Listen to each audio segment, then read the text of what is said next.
amigos y amigas de Moto Deseo, ¿sabéis dónde me encuentro? Estoy en el circuito de Almería, concretamente el que le llaman Circuito de Andalucía, es la parte nueva, que además personalmente nunca había rodado aquí. Hacía años que había estado probando en el circuito clásico de Almería y verdaderamente es un circuito que siempre me había gustado. Este no lo conocía y ha sido para mí casi un reto, ya no solo conocerlo, sino hacerlo sobre esta máquina que estáis viendo aquí.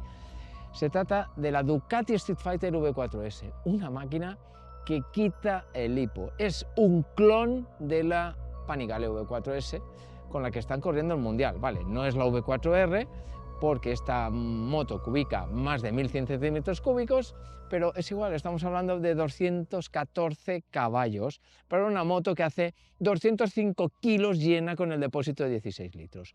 Así que vamos a empezar a explicaros cómo es técnicamente y después a transmitiros todo lo que aporta, que esto es una caja de sorpresas. Es una moto muy seria para gente con mucha experiencia, pero que si se pueden dar el capricho de ir más cómodos en vez de una Panigale, cogerse esta moto es excitante. Así que empezamos.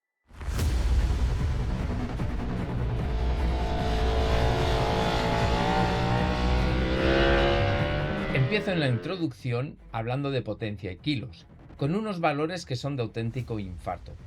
Tiene mucho mérito alcanzarlos porque lidiar con las cada vez más restrictivas normativas antipolución, en este caso la Euro 5 Plus, donde afectan en gran medida a la rumorosidad mecánica, complican mucho la creación de motos deportivas extremas. Como me comentaba Marco Cicuto, responsable de proyectos de la marca y joven apasionado de las naked, en los coches siempre hay más espacio para poner catalizadores y otros elementos, además de condicionar menos el peso y el exceso de calor por los restrictores. Es por ello que es un hito llegar a la relación de 1,13 caballos por kilo, datos dignos de las mejores motos de carreras. En Ducati hablan del siguiente nivel de la Fight Fórmula, lo que definen como la herencia de la Panigale, donde en esta generación de Street Fighter es la más fiel heredera de ella, siendo una Panigale V4 sin carenado, incluyendo la nueva pantalla de TFT de 6,9 pulgadas.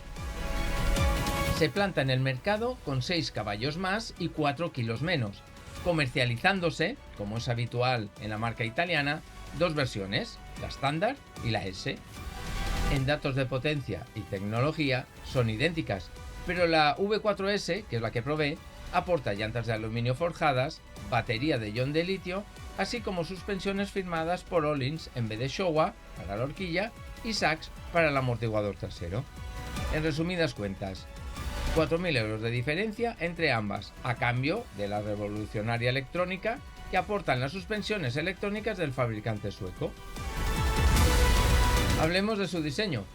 Mantiene el principio de cargas sobre el manillar de su predecesora, pero con el asiento más largo y ancho que mejora el espacio para el conductor. El motor queda más cubierto en sus laterales y esos paneles nuevos son los encargados de aislar del calor al sufrido ducatista en verano.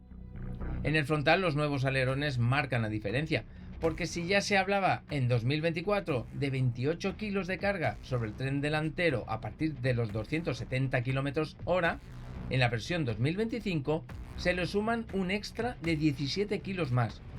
Para conseguirlo, el tamaño de los dos alerones superiores de los 4 que aporta han aumentado considerablemente, siendo casi tan anchos como el manillar. Además, pintados en rojo, no pasan inadvertidos como en la Panigale 2025. El motor no deja de ser la misma base del anterior 2024, pero aumentando en prestaciones y ajustándose a la nueva normativa Euro 5 Plus. Destaca por la distribución desmodrómica y por su cigüeñal contrarrotante, donde la nueva normativa le ha exigido reducir en un 6% el consumo de combustible, así como la rumorosidad, donde llama mucho la atención su asordinado ralentí. Aporta un nuevo sistema de admisión variable que se encarga de alargar y recortar las trompetas en función de la demanda del motor, mejorando en par, respuesta y rendimiento a altas revoluciones. Este propulsor ahorra 1 kilo de peso, que se recupera automáticamente por el superior tamaño del escape bajo el motor y su alterada válvula interior. La parte ciclo no tiene desperdicio, como es de esperar de una heredera de la campeona del mundo de Superbikes. El bastidor en aluminio lo definen como chasis frontal, porque la parte posterior es el mismo motor el que hace la función estructural, como el subchasis, que también lo utiliza como soporte. El chasis mejora en ligereza y reduce su rigidez, como el basculante, el gran protagonista de la nueva generación de Street Fighter. Sustituye al monobrazo.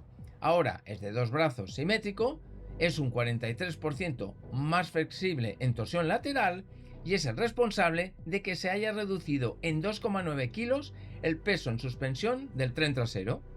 Centrándome ahora en la versión S, sus llantas de aluminio forjado de 5 radios son nuevas, al estilo de la Desmosedici MotoGP, ahorrando casi 1 kilo entre ambas respecto al anterior modelo. Las suspensiones aportan lo mejor de Öhlins y de Ducati.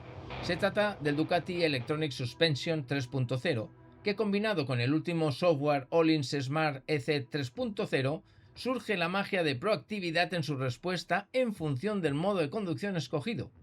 La horquilla NIX 30 está presurizada y se combina con el amortiguador trasero TTX 36, amarrado a un sistema de bieletas progresivas, obviamente con todo tipo de reglajes en ambos trenes. La nueva interface que viene con estas suspensiones busca el mayor rendimiento en pista, pero también mejorar el confort rodando por carretera.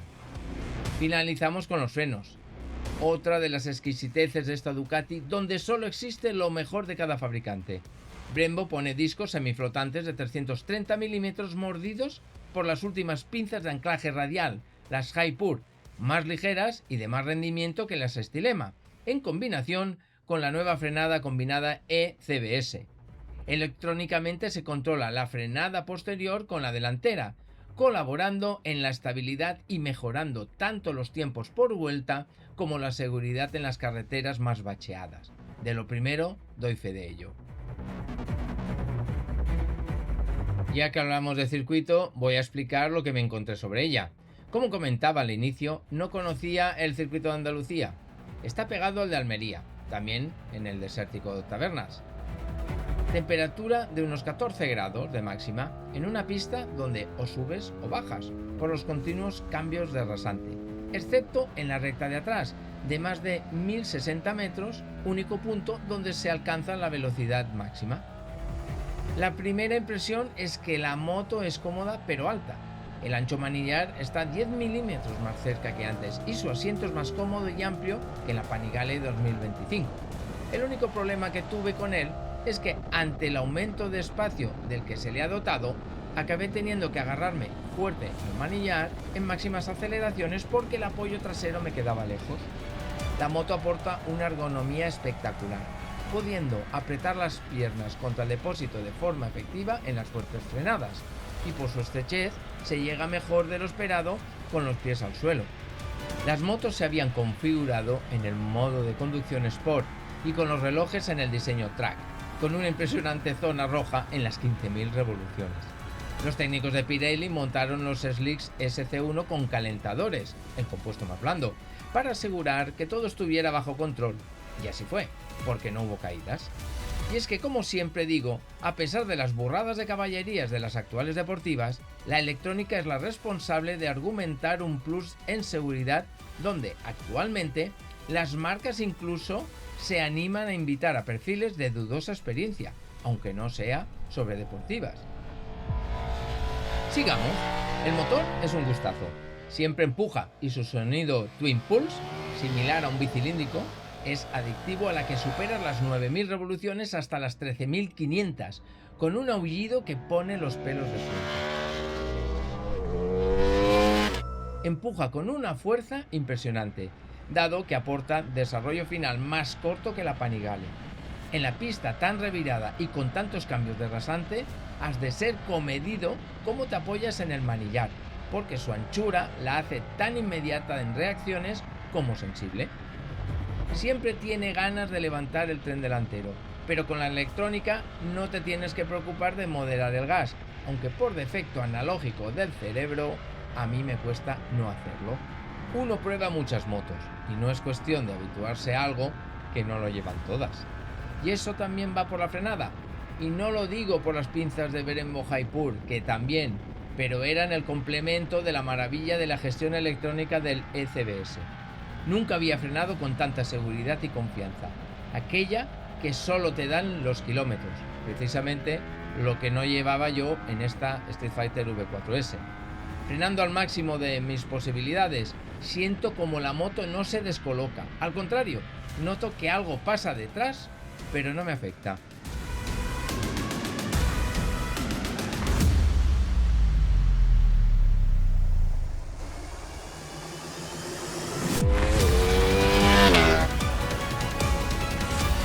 En la cuarta tanda de las 6 de la jornada, los responsables de Ducati, al comprobar los datos de mi moto, me cambian al modo de conducción Race. Me comentaron que en el modo Sport generaba demasiadas derivas, tanto frenando como acelerando, perdiendo tiempo. En el modo Race todo cambia, y si bien es cierto que la moto se vuelve más seca, noto que avanza más, transmitiendo superior confianza en el paso de curva. Todavía me impresiona más la electrónica, donde los caballitos salen de poco más de un palmo, pero vas empalmando las marchas y tal como cae, vuelve a subir la rueda. Mi efectividad en el trazado mejora hasta tal punto que mi vuelta rápida del día anunciaba la velocidad máxima más baja en la recta de atrás. La frenada es de un solo dedo, incluso en el final de la recta de 1060 metros, a la que llegué con una punta de 282 km/h de marcador. La potencia de la frenada la encontré exquisita, pero no tan lejos de las Stilema como si lo hicieron aquellas sobre las M50. Del freno trasero no os puedo decir nada, porque si normalmente en circuito no lo toco, en la Street Fighter 2025 menos. El ECBS siempre actúa y lo sientes como involucra al tren trasero en tus reducciones, apoyando a la retención del freno motor. No tengo ni idea de cómo irá por carretera y me hubiese gustado saberlo. El modo Road ni lo vi en la pantalla y tampoco nos explicaron cómo iba la nueva interface. No había casi tiempo porque eran pocas motos y muchos comunicadores. También me quedé tentado de trastear los infinitos menús para ajustar los reglajes, pero la moto era compartida y los técnicos se limitaban a dejarla en los modos preestablecidos para evitar sorpresas. Estaba claro que era la primera toma de contacto, especial por el escenario y la preparación de las unidades de pruebas, pero en definitiva, la primera. No me quiero ni imaginar la unidad que tenían expuesta con los accesorios de pista. ¿Cómo debe ir? Porque anunciaba todavía 16 caballos más con 6,6 kilos menos de peso, y eso solo con el escape, que todavía hay que contabilizar las llantas de carbono. Pero eso y más cosas os lo contaré en nuestra nueva y estrenada web, donde os pondré una interesante galería de fotos y os contaré alguna curiosidad más de la moto, compartiendo espacio con secciones de reportajes, noticias y hasta calendario de actividades. Os espero allí. ¡Chao!